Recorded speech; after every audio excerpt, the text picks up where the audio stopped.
What's good, everybody? It's your man, the myth, the legend, the voice, bringing you this week's Time Out. This is where we take a step back and assess the game of life, looking to God for strategies to bring us true success. This week's thought: self-love. The Ultimate Fighter Season 31 premiered recently. Now, many people are checking out this season not because of the possible redemption stories or the achieved dreams of the contestants, but it's because of the coaches, specifically the first man to hold titles at different weight classes in the UFC simultaneously. Mystic Mac, the notorious Conor McGregor, and boy has he ever lived up to his moniker. By far, he's the most popular athlete in MMA history. He exudes confidence and has walked with authority of mythical levels. He's shown respect for legendary warriors like Ali and Tyson, but make no doubt, regardless of his 1-4 record over his last 5 pro fights, he still believes he can beat anyone.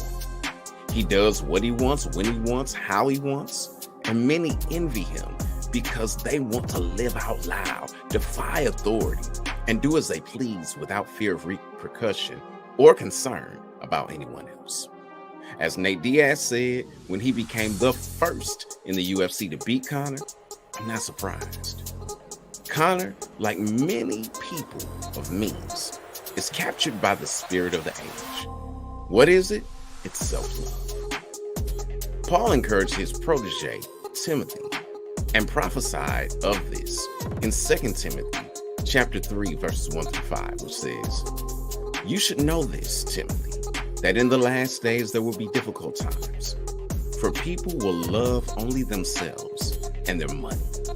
They will be boastful and proud, scoffing at God, disobedient to their parents and ungrateful. They will consider nothing sacred. They will be unloving and unforgiving. They'll slander others and have no self-control. They'll be cruel and hate what is good. They will betray their friends, be reckless, be puffed up with pride, and love pleasure rather than God. They will act religious, but they will reject the power that could make them godly. Stay away from people like that." There is a level of love that we have to have for ourselves. Christ tells us that in Mark chapter 12, verses 29 through 31, where he says that the greatest commandment is first, the Lord is one, and that we should love him with all of our heart, soul, minds, and strength. And that the second is equally as important.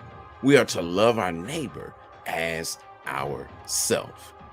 We need to care for our neighbor the way that we care for ourselves.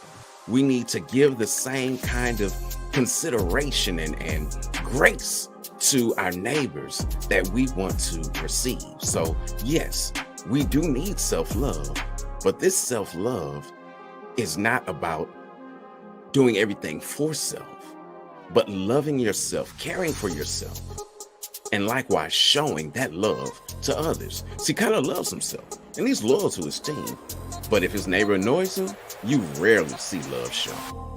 Jesus displayed the greatest love known by laying down his perfect, flawless life for our marred, diseased, wretched existence.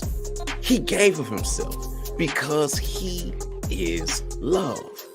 Self-love and self-care have been discussed more recently than probably any time in human history. It's been a hot topic because it is important. So here's the play. Know that true self-love is inclusive, not exclusive. If we loved others like we want to be loved, our world would be a much better place. It's your man, the myth, the legend, the voice, bringing you this week's Time Out. All right, time to get back in the game of life. Until next week, ready, break.